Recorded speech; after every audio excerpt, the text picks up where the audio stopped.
In continuation of my full kitchen series build, I'm going to be showing you how I made these last two standard base cabinets.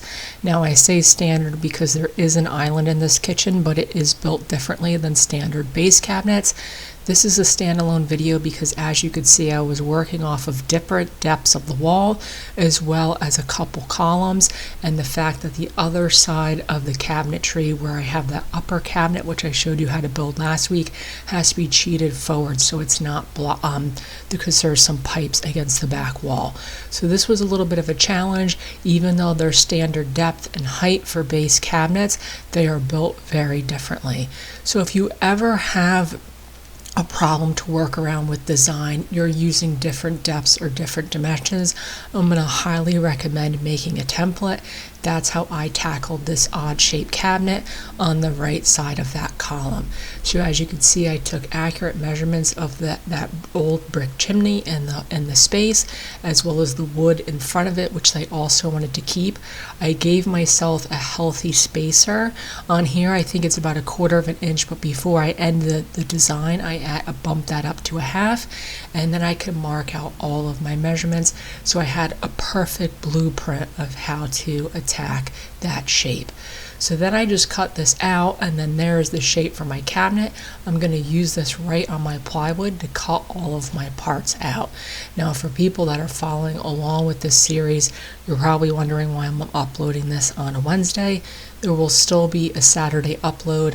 I'm uploading this on Wednesday because I was pretty excited about this kitchen series, but it's performing horribly on YouTube, so I kind of want to get through it and move on to something else that I'll be posting. So it's kind of an extra video, but still part of the series. So to cut this out, I'm doing it similarly to the Lazy Susan cabinet. I'm going to use it on the table saw so I get nice straight 90-degree angles. However, there will be a little bit of a curve cut on the bottom because of the circular blade, but I'm going to cheat that curve cut to the bottom and top of the cabinet so you won't see them on the inside. In order to do that, that means I have to make two mirrored pieces, not two identical pieces, so that that curve is on the bottom. So as you can see, it's just a series of cuts on the table saw where I'll send it through, stop it where my line ends, wait for the blade to stop, and then I could do that for the rest of the cuts. Now, when I made the base cabinets, the last batch, I made a bunch of sides because, like I said, they're all the same. So here is my stacks of sides already pre-made. I have the rabbit on the bottom, the integrated tongue in the front, and the rabbit on the top as well. I knew these were going to be two weird cabinets and I'd be cutting down parts of them, which is exactly what I'm doing here, cutting down the sides so I could use what I need. But like I said, I pre-cut those, and since this is a series, I'm not going to go into depth of all of those parts because I've already done that in the last, I think this is the 4th video, so the last 3 videos. Now, I wanted to utilize as much space as possible, and even though there's a long skinny section of this cabinet and the customer said that I could just do a shallow cabinet and avoid it, we decided to add that because it's a perfect spot to put things like baking trays as well as cutting boards. So that is all I did. I'm going to have a partition there, so I put a dado through the center, which will designate that long, shallow section. And as you can see, I'm basically just building this as I go. I'm adding rabbits to the back because that's how I attach backers with rabbits. I'm using dados for any part where there will be a partition. And then in the front, I like to attach my face frames with an integrated spline. So all I'm doing is putting a 3/8 inch deep by 1/4 inch spline on the front. That is what I did for all of these cabinets. And like I already said, if that makes no sense to you, hearing me go through it very quickly, the 3 previous videos, I go into that in a little more depth. And as you can see, I just slowly started hashing out the sides of this. So you can see one part, the part that is obviously the longest, is going to be the standard depth of the kitchen, and then the part that goes around the column is where things will change. The partition isn't going to be as deep as the other parts of the cabinet, and that is just because I don't want the doors that are inset to hit it. So you can see that there's a little bit of a space there, about 1/16 of an inch, so I don't have to worry about that. All this stuff is going to be glued bradded in place and then screwed in place as well as it dries. If your sides aren't going to be seen, which is what all of the sides of this cabinetry are, you can get away with using screws because obviously you will never see them. And then I could just mock this up against where it will be sitting in the space, and everything lines up perfectly. You can see I bumped out that spacer to a 1/2 inch, and obviously I'm not going to cut out the spacer, so that's why that template cheats a little bit in the back. For the background this, it was once again just a series of cuts where I have that inner corner. I mitered the 2 corners so that you don't have the plywood edge cheated on the inside of the cabinet. But other than that, I usually attach my backers with rabbets, but because I had all these undulating dimensions, I really kind of went with butt joints on the back. So there's one rabbet on this side, but where you see that kind of step-like shape where it kicks over, up and over, I just relied on butt joints. You can see that inner corner has the mitered edges, so you don't have any plywood edge, and that's how I attach the back. For the face frame, once again, I'm going to run through this very quickly because I've covered it in the previous videos. That integrated spline, like I said, is 3/8 inch deep by 1/4 inch wide. So all I have to do to attach my face frame is rip my pieces to the size I want, and then I could put a 1/4 inch groove wherever I need it to be on that plopper front and just slap it right on the front of my cabinet tray. And then the inner portions and the shelves as well just get iron-on edge banding. Now for the cabinet next to it, that was another challenge because this one isn't going to have a toe kick because there's going to be an ice maker there. So I needed that height. So this is a full panel without a toe kick, but there was an odd about 7-inch space left between the odd shaped cabinet and where the ice maker was going to be. Instead of just wasting that space, we decided to put a pull-out rack there, so that will have a toe kick. So this cabinet will then have a small portion about 7 inches with a toe kick, and then the rest will not. And both of those are going to be combined into one cabinet. So all I'm doing here is, once again, I had those pre-cut sides with all the material I want on it. I'm trimming this down because this portion right here is going to be in the middle of the cabinet, which means the height of it is going to be shorter and the back of it's going to be shorter. So I basically just cut both of my 1/2 inch rabbets and 3/4 inch rabbets off the back and the top so that it will fit. And then you can see I'm just cutting down this partition that will now fit in the dado. So this partition is going to kind of designate where that pull-out rack will be.